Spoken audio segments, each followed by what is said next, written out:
Ézéchiel chapitre 36,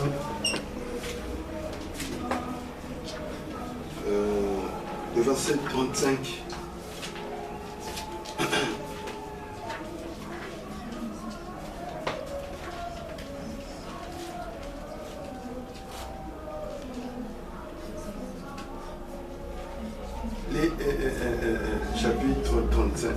Chapitre 36, verset 35.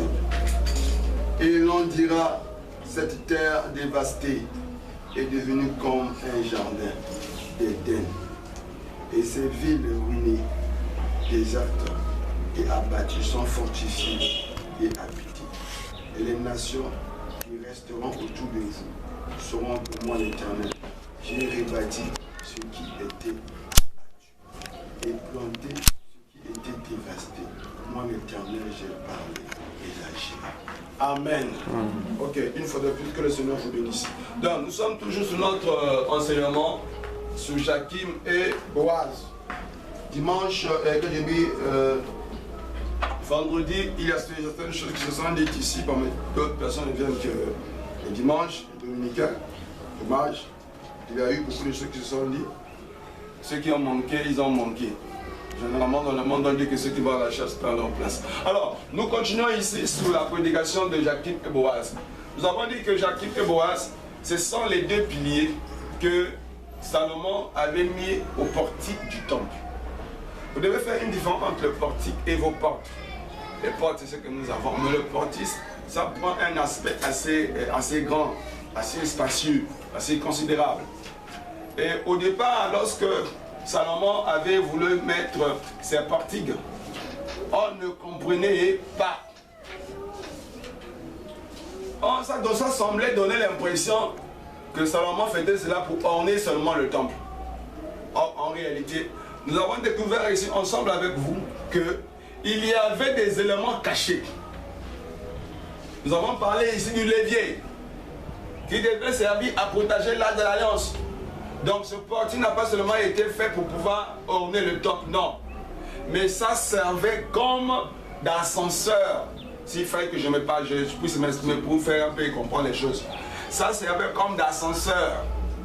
Au cas où, par exemple, les gens voudront mettre la main sur l'arche de l'alliance, on actionne là-bas, ça fait fuir l'arche de l'alliance dans les chambres souterraines. Et nous avons compris aussi que c'était beaucoup significatif. Voilà pourquoi quand l'armée de Nebuchadnezzar est arrivée, ils n'ont pas pu mettre la main dessus. Ça, c'est l'aspect physique. Nous avons dit ici que le temple de Salomon était bâti à l'image du souverain sacrificateur. Ça a été bâti à l'image d'un homme. Ça a été bâti à l'image de Jacob. Tout ceci, c'était en rapport avec le temple de Salomon. Et je vous ai dit ceci que là où on a mis le lieu très saint, c'est là où était le mont Morija. Le mont Morija, c'est là où Abraham devait faire le sacrifice du fils Isaac. Et c'est là aussi que Melchisedec avait donné le pain à Abraham. Et c'est le même lieu aussi qu'Abraham avait payé sa dîme.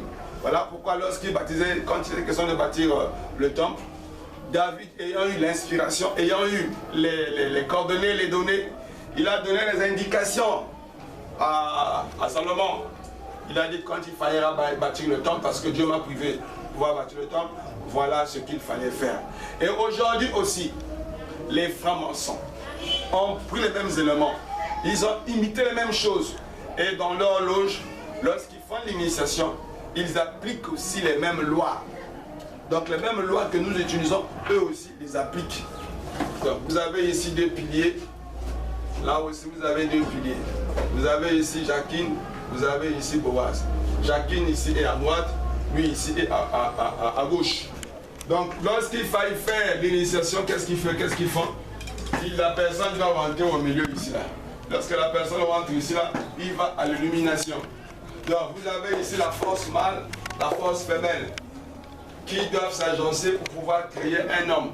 Et dit ceci que vous avez ici la pyramide qui descend et vous avez ici la pyramide qui monte. Lorsque ça arrive ici, vous avez ça, et ça fait comme ça. Vous avez l'étoile de David, et ça forme la personne qui va rentrer. Et on a parlé du troisième temple, qui doit être rebâti. Souvenez-vous, la première personne qui avait le droit de faire un tabernacle à Dieu, c'était Moïse. Moïse était au niveau du mont Sinaï. Il est rentré là-bas. Dieu, quand il est parti, Dieu lui a donné le modèle.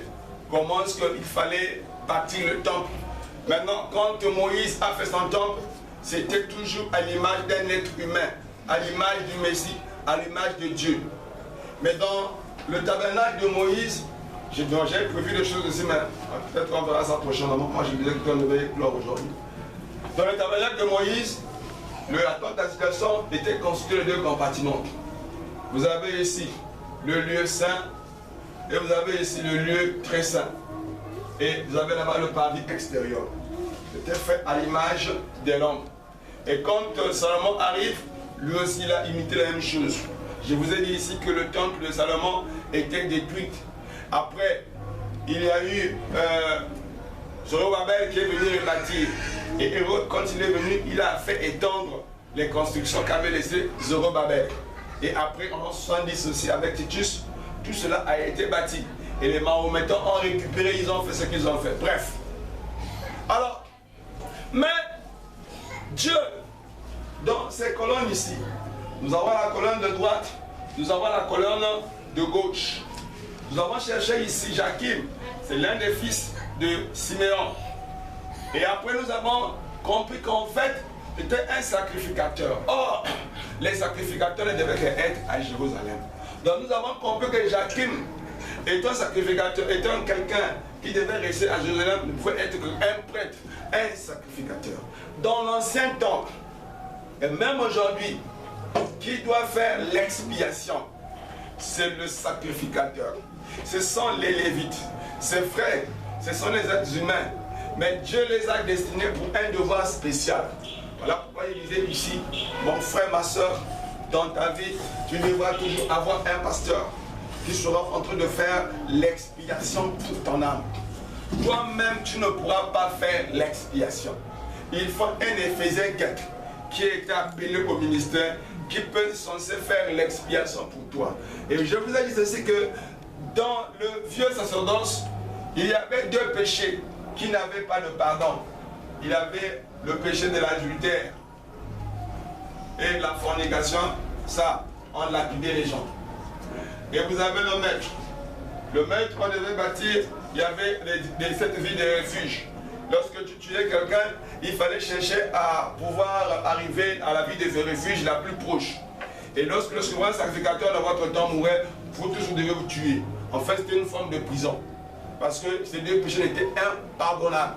Et j'avais insisté ici en rapport avec Moab, que lorsque les enfants d'Israël sont arrivés à Moab, la seule chose pour faire rentrer le péché, il fallait faire rentrer, pour faire que Dieu puisse abandonner les enfants d'Israël, il fallait faire rentrer le péché de l'adultère, le péché de la fornication au milieu de Moab.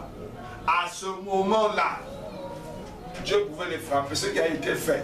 Et je vous dis que cette chose n'est jamais finie. Quiconque tombe dans ces choses-là, les mêmes effets, les mêmes conséquences seront encore là. Alors, mais il y a quelque chose de pathétique. On avait mis Jakim à droite, Boaz à gauche. Jakim, ici nous avons dit que c'est le prêtre, il assurait l'expiation. Donc il assurait la chose la plus ultime. Il venait établir. Boaz ici, c'est celui qui a fait le rachat de Ruth. Il finit faire notre rachat. Et quand nous avons vu, quand nous faisons la corrélation, ceux qui ont bâti Israël, ceux qui ont eu une influence assez capitale pour Israël, nous avons vu qu'il y a eu deux rois. Il s'agit ici de David et de Salomon. Ils sont liés non seulement par le lien de sang, mais ce sont eux qui ont fait miroiter Israël. David a régné pendant 40 ans, Salomon aussi a régné pendant 40 ans. David est venu étendre les limites d'Israël. David est resté sur les limites que Dieu avait données à Israël. Il n'a pas autorisé aucun pays de pouvoir pouvoir rester dans les limites que Dieu avait prévues. Non. Toutes les limites d'Israël ont été à la portée des enfants d'Israël. Ils ont joué de ces privilèges. Quand seulement arrive, il vient étendre, c'est-à-dire que multiplier, faire rentrer Israël dans le millénium. Si bien que lorsque on voyait seulement, on avait dit que c'est le Seigneur qu'on a vu. La preuve, quand la reine de Séba était venue, il a dit non, c'est le Seigneur lui-même. Parce qu'on a compris qu'il y avait un temps. Et la paix a régné en Israël. Je peux dire presque 80 ans parce que David avait préparé le terrain. Quand le monsieur est arrivé, cela a fait quelque temps, 80 ans. Israël, comme on dit ici au Gabon, était en haut. David a conquis toutes les frontières. David a récupéré tout ce qui leur a été privé.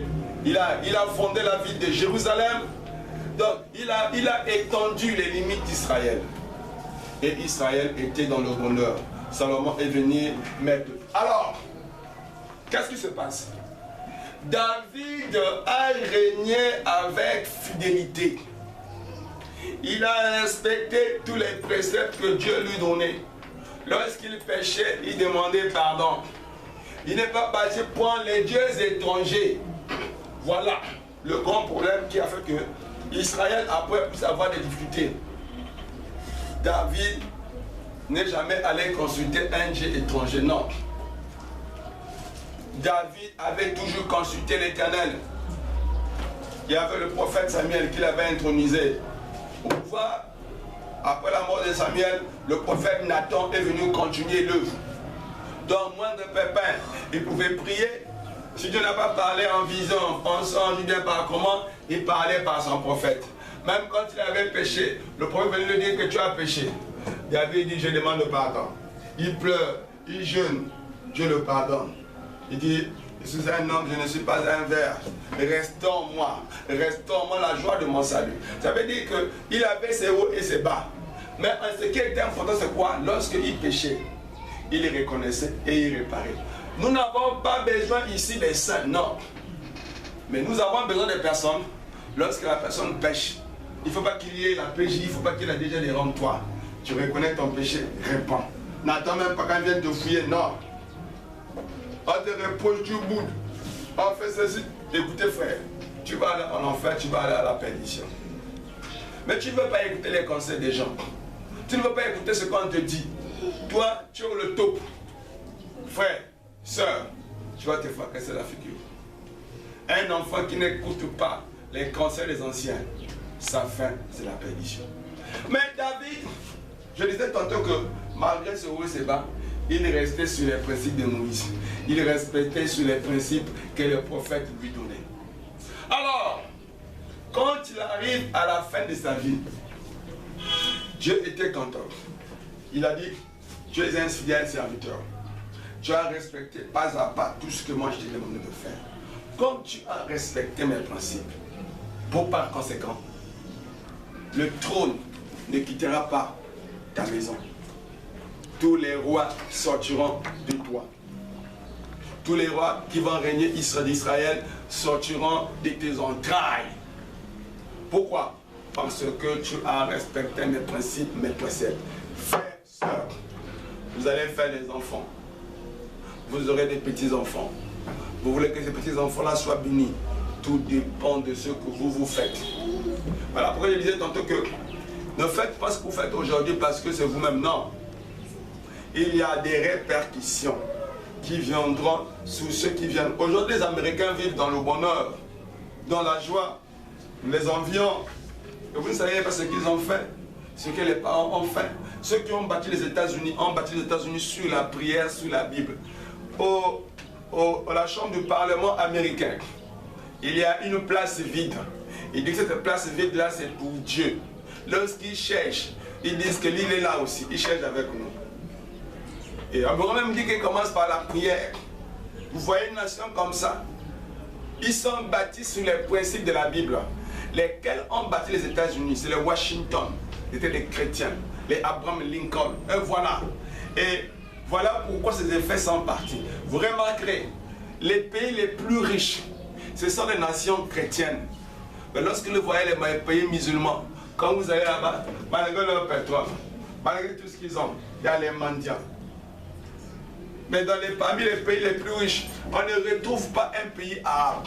On ne retrouve pas un pays islamique. Tous les pays riches du monde sont les pays chrétiens. Pourquoi? Parce que ceux qui l'ont bâti, les ont bâtis sur les principes de la Bible. David a dit ceci: j'ai été jeune, j'ai vieilli. Je n'ai pas vu un juste être abandonné, ni son fils mendier son père. Amen. Dieu n'abandonne jamais les justes. Le malheur arrive aux justes, mais l'Éternel en dit toujours.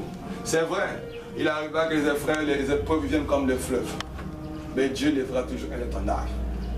Parfois on va dire que hey, c'est fini pour lui, ça y est. Non, ce n'est jamais ça y est. Amen. Amen. Amen. Amen. Je veux que vous soyez un peu secoués là. Parfois vous pensez que c'est fini. Non, c'est pas fini, frère. Il est là. J'ai aimé une fois quand il a chanté, il y avait un garçon qui avait son cerf-volant. Il était en train de courir. À un moment donné, le cerf-volant est parti. Il ne voyait plus le cerf-volant. Mais il n'avait que le fil. Voilà, quelqu'un a demandé, mais tu tiens quoi?